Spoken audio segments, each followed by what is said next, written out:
Hello and welcome to Love Anything Art. Please don't forget to hit that subscribe button and also check out my second channel, Frugally Delicious, where I make frugally delicious, cheap budget food. Thank you. Today I'm going to be doing a project with pearl clay and some alcohol inks and a little bit of translucent clay. I thought, you know what? My pearl clay is just sitting all alone in the drawer and I can feel its loneliness. So I need to make something with it. I actually need to buy some more translucent clay and pearl clay because actually I'm almost out of translucent clay. But anyway, I really like the way alcohol inks look on pearl clay. I've done some projects with pearl clay and inks in the past, and they actually are some of my favorite pieces I've made. So I thought I would just go ahead and try it out again. I do like to test out my alcohol inks on a piece of paper, and this kind of gives me a better idea of what it looks like as opposed to just kind of looking at the bottle, because although they're beautiful in the bottle, they don't necessarily look like that once they like hit the air and dry. So I kind of like to test it out a little bit before going ahead and putting it on my clay. Now, of course, when you bake it, it does come out differently anyway, but these are the colors I'm going to be using. I'll just show you the bottles on the screen and then you'll see the names and voila. I'm going to start out by just putting basically like a single drop onto each piece of clay. I want to have like a lighter color on some of these and a little bit darker on others, and I don't really know exactly, how much to put. So I'm just going to go ahead and just do a little test. Really, this whole thing was kind of a test.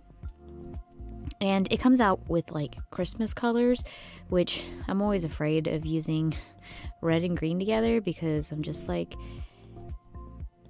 it's Christmas! Even though it's not. So I do tend to stay away from those colors, but they are really pretty together. So I just thought I'd give it a try. That, and it was going to be kind of diluted with the pearl clay. So I thought, what the heck? It won't look like Christmas, but it kind of does to me, but it still comes out pretty, so that's what's important. I do like to spread out my ink on the clay. It does help it dry a little bit faster. I'm going to run these through the pasta machine and get them all nice and blended, and then I will show you what it looks like. And honestly, I probably should have just left it with the way it is. These look less Christmas to me and more pastel, like an Easter kind of a theme here, but I decided to go a little bit darker. That, and I always forget when I bake it. It always comes out darker, and I have a hard time remembering that when I'm going through and doing projects. So if you wanted to stop at one drop, you could. And that middle one came out super light, so I did want to darken that one up a bit.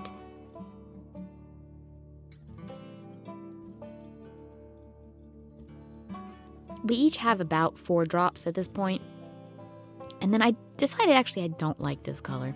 It's pretty, but I don't really want it for this project. So I was hoping to get like a really like dark forest green color, which this kind of comes out kind of like that. So I decided to go ahead and just finish up the project using this other color.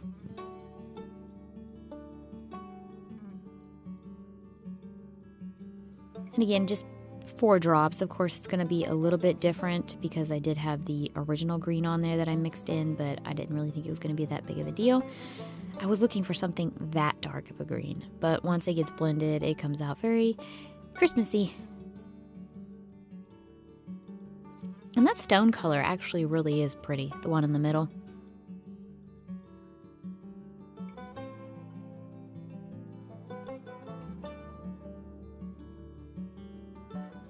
Gonna do a little bit of chopping here, and what I was kind of going for was just different thicknesses and different widths of the pieces. So I'm kind of rolling a few of these out thinner, and then this last one I'm gonna make kind of thick because when I chop it up, I do want it to be in different thicknesses and sizes. So I was trying to go for a variety here.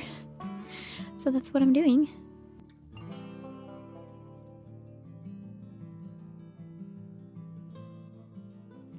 Let me know in the comments below if you think this is Christmas. Maybe I should have just saved this video for Christmas time and been like, hey, it's a faux Christmas stone, right? Oh well. The colors really are pretty though. They came out really pretty looking. Like I said, I really love the way the pearl looks because it gives it that mica shift look to it. So really, really like that. And I know I'm kind of cutting these up differently and they're just in different shapes. So it really doesn't matter how you chop them up, whatever you want to do. If you want to do them itty bitty little pieces or all really large pieces, I just wanted to get a fair amount of color in my shape that I cut out. So it's not like, oh, there's all pink in that and there's only like a little splash of green or vice versa. So it's kind of what I was doing with that. Just break up all of your pieces just so they're not all stuck together. So when you mix it all together, it'll be a lot easier. And what I was trying to do here was get 2 different colors. I'm going to coat them in 2 different colors. So I wanted a larger section to be darker and then a smaller section to be lighter. I wanted like little small veins of white to be throughout the piece, or like small spots to have the white and then the rest to be dark, but honestly you can't really see the white, so you could actually skip that step if you wanted to, or maybe if you put more on there or used more white, I don't know, you can kind of experiment with that too.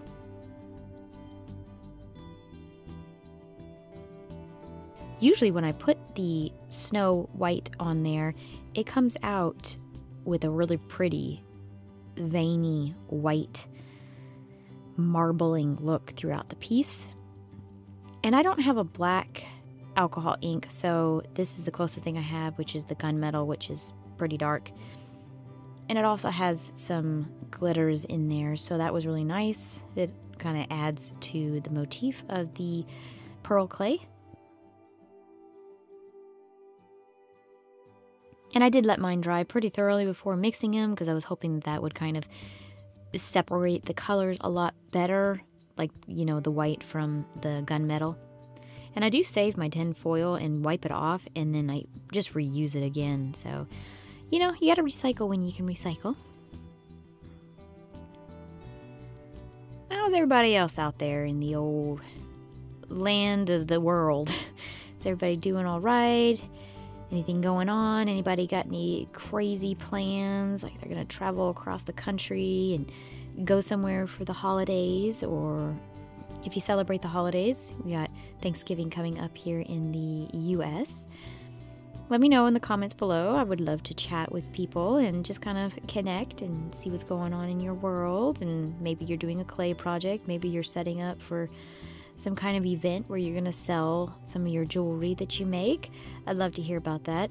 I'm always really interested in that because I kind of tried to sell my stuff, but it didn't really work out, and I just kind of think it's a very interesting thing to do, and I would just love to set up my booth at all kinds of craft fairs and just make money and sell my beautiful jewelry to people.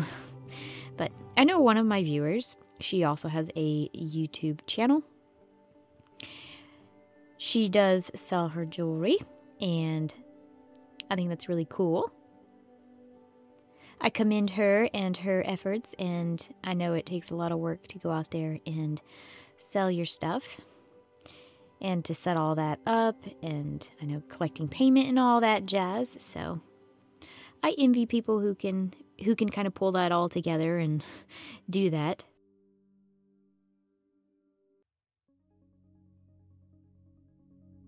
Just wrapping up my piece that I rolled up into a big tube. I'm going to cover that in some translucent clay. I was kind of going for depth here. A lot of times I'll add in the translucent clay because I feel like it gives you like a faux lamp bead look to it. I don't know, it gives just this overall depth, the dimension to the piece, and I really like that. And you can kind of see the colors and such behind. I just really, really like the effect that it gives. So I was like, you know what? I'm going to go ahead and roll it up in a really thin layer. I don't want like huge clumps of it in my piece. But I'm going to wrap it really thin and then kind of roll it out. And then I'm going to roll it up into a little swirl pattern like a snail shell. You could really do whatever you wanted to. You could probably just do like a zigzag and then kind of just shave off the top part of it. You can probably do all kinds of things, make any shape you want, but this is just what I was just going for in my mind.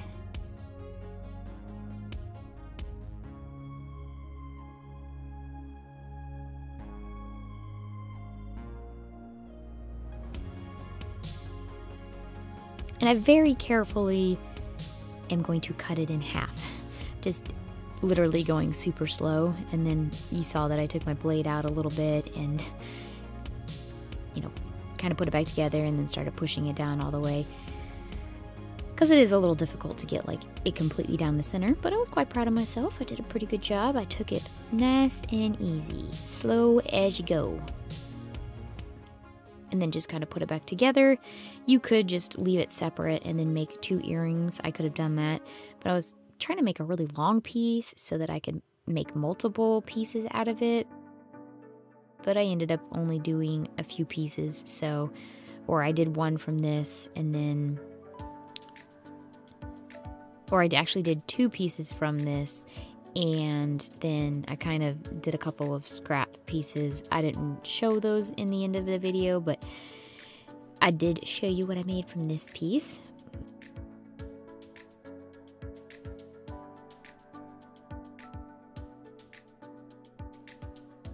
Or if you wanted to, you could roll it out really thin and then just put another color backing on the back. I actually had a little bit of clay left, so I ended up just making like a silver color out of it by running it through my pasta machine and just kind of made it a mush color, but it came out really pretty. It was this really beautiful silver color. And then just cut out whatever shapes you want, just kind of picking out what I wanted for my little shape bag, my little goodie shape bag. I cut those out, and then I decided to go ahead and just show you this piece really, really quick, because I was like, you know what, it's pretty quick and easy, but it was kind of fun and spontaneous, so didn't know how it was going to turn out, and didn't want to leave you in the dark as to how I made this. Just using a medium circle cutter, so I have a small, medium, and large. I'm using the medium. I feel like the large is too big, but the medium is too small. It needs an in-between size. So I was like, I'll just kind of smush it with my finger a little bit and then just kind of perfect it a little bit. So it doesn't look awkward or anything like that. It looks very natural and real. It's just kind of flattening that out a little bit. And then just using my smallest circle cutter. And then I was like, you know what? That's too big. So I'm using this makeup pencil cap, and I'm going to make my hole in the middle.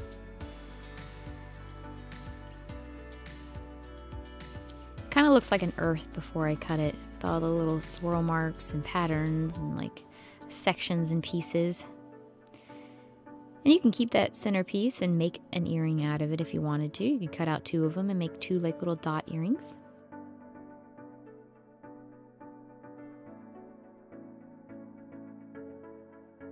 Just making a cut radiating out from the center all the way to the outside.